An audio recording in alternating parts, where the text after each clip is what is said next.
दोस्तों यहां पर देखिए मैंने आपके सामने दो प्रश्न लिखा है ए और बी। दोनों प्रश्नों में आपको बताना है कि कौन सी संख्या बड़ी है। पहला वाला प्रश्न में 3 का घात 4 और 4 का घात 3 दोनों में कौन सा संख्या बड़ा है। उसी प्रकार यहां पर देखिए बी में 1 का घात 2 फिर 2 का घात 3 दिया हुआ है। यहां पर देखिए 3 का घात 2 फिर 2 का घात 1 दिया है।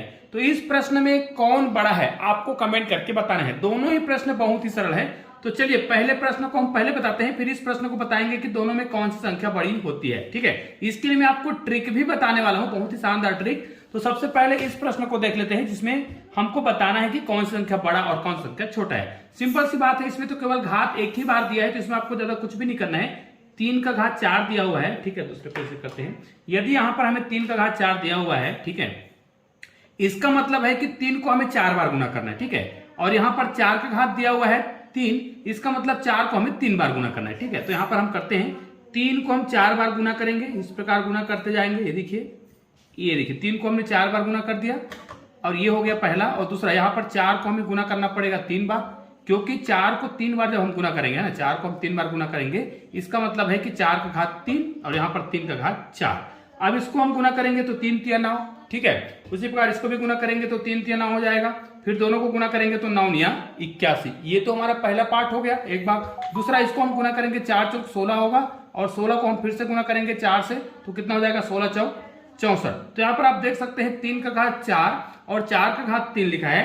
तो इसमें शुरुआत में तो हमें ये लग रहा था कि ये वाला संख्या बड़ा होगा, लेकिन यहाँ पर देखिए जिसका घात बड़ा है वो संख्या बड़ा आया है। मतलब 3 का घात 4 और 4 के घात 3 में दोनों में कौन बड़ा है, 81 यहाँ पर बड़ा हो रहा है। मतलब हमें पता चल गया है कि 3 का घात 4 जो है बड़ा होगा 4 के घात 3 से। ये तो हो गया जब छोटी संख्या दिया हो तब हम कैसे करेंगे, लेकिन इसी प्रकार आपको बड़ी संख्या भी दिया जा सकता है। तो चलिए यहां पर हमें हल करके बताना पड़ता है। अब देखिए एक प्रश्न आपके सामने मैंने दिया था, अगर 1 का घात 2 है फिर 2 का घात 3 है, उसी प्रकार 3 का घात 2 है फिर 2 का घात 1 है, इसका उत्तर आपको बताना है दोनों में कौन सा बड़ा है। ध्यान दीजिए, यहां पर मैं आपको एक ट्रिक बताने वाला हूं। उस ट्रिक से पहले आपको यह पता होना चाहिए, इस प्रकार घात का घात दिया हो, है ना, ये आगे गया हो, तो आपको क्या करना है, इस प्रकार घात के घात वाले प्रश्न को हल करना है तो आपको उल्टा हल करते हुए आना है। ठीक है, अर्थात यहां पर देखिए 1 का घात 2 और 2 का घात 3 दिया है, तो आपको सबसे पहले क्या करना है, 2 का घात 3 को हल करना है। और 2 का घात 3 मतलब यहां पर क्या करना पड़ेगा, 1 का घात 2 दिया है, अब इस 2 का घात 3 दिया है, मतलब 2 को आपको कितने बार गुना करना पड़ेगा, 3 बार गुना करना पड़ेगा। ये पहला भाग। इसको क्या करेंगे, हमें 3 दिया है, 3 का घात 2 दिया है और इसका घात 1 दिया है, मतलब 2 ही होगा। अब इसको आप गुना करिए, यहां पर 2 ही रहेगा, याद रखिएगा यहां पर 2 ही रहेगा। 2 दूनी 4 और 4 दूनी 8। यहां पर 8 का घात यहां पर कितना आ रहा है, 1 का घात कितना आ रहा है, 8 आ रहा है। यहां पर कितना आ रहा है, 3 का घात 2 आ रहा है। अब क्या करेंगे, 8 का घात 1 मतलब 1 को आपको 8 बार गुना करना है, तो 1 को आप कितने बार भी गुना करें, चाहे आप 100 बार भी गुना कर सकते हैं, उत्तर कितना आएगा, 1 ही आएगा। और यहां पर देखिए 3 का घात कितना है, 2 है, मतलब 3 गुना 3 अर्थात कितना आ जाएगा, 3 तिया 9।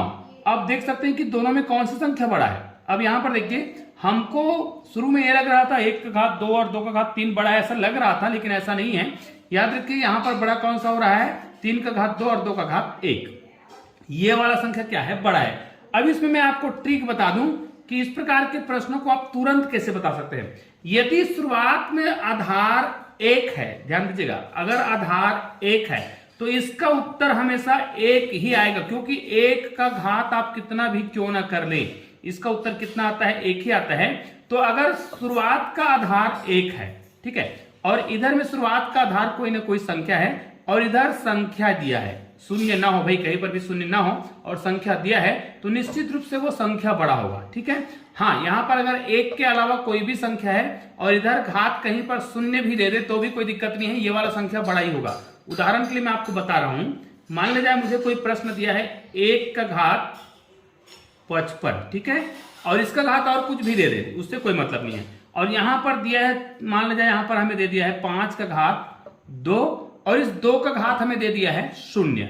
तो इस प्रश्न को देखकर ऐसा लगता है कि निश्चित रूप से ये वाला मान छोटा होगा और ये वाला मान बड़ा होगा, ऐसा लग रहा है। लेकिन भाई पूरा जब हल करेंगे ना तभी तो आपको समझ आएगा ना। मैंने अभी आपको बताया है एक का घात कुछ भी हो, कुछ भी संख्या हो, उसका उत्तर क्या होगा, एक ही आएगा। जबकि अगर एक का घात शून्य है ना, तब भी उत्तर एक ही आएगा। मतलब एक का घात कुछ भी हो, है ना, कितना आएगा, एक आएगा। ऋणात्मक की बात नहीं कर रहे हैं, है ना, धनात्मक की बात कर रहे हैं, या फिर शून्य हो तब भी।